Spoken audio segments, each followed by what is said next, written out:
కుంభకోణంలో ఈడీ సోదాలు చేసిన దాంట్లో దొరికినటువంటి కంపెనీల్లో వైఎస్ భారతి కూడా డైరెక్టర్గా ఉన్నారని రాసుకొచ్చింది ఈనాడు మొన్న.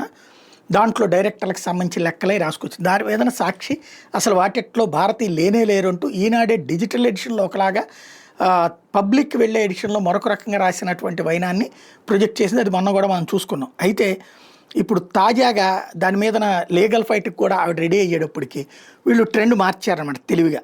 ఎట్లా అంటే తాజాగా ఈనాడు వేసినటువంటి వార్త చూస్తే మద్యం కుంభకోణం కేసులో అదేదో లోపల పేజీలో రాసుకొచ్చారు 19వ పేజీలో.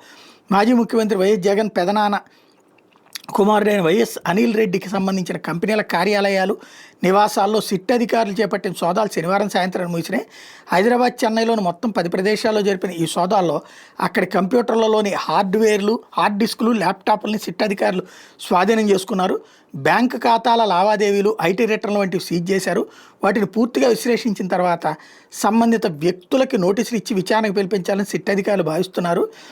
ఈ కంపెనీలో డైరెక్టర్గా కొనసాగిన భారతిరెడ్డి మాజీ సీఎం జగన్ భార్య కాదు, ఆమె అనిల్ రెడ్డి తల్లి, జగన్ పెదనాన్న జార్జిరెడ్డి భార్య భారతిరెడ్డి అని తేల్చారంటూ.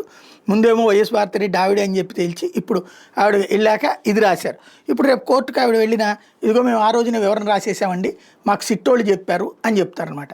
సిట్టోళ్ళు అబ్బాయి మేమేం చెప్పలేదు అంటారా అంటే అనరు. అదే స్పెషల్.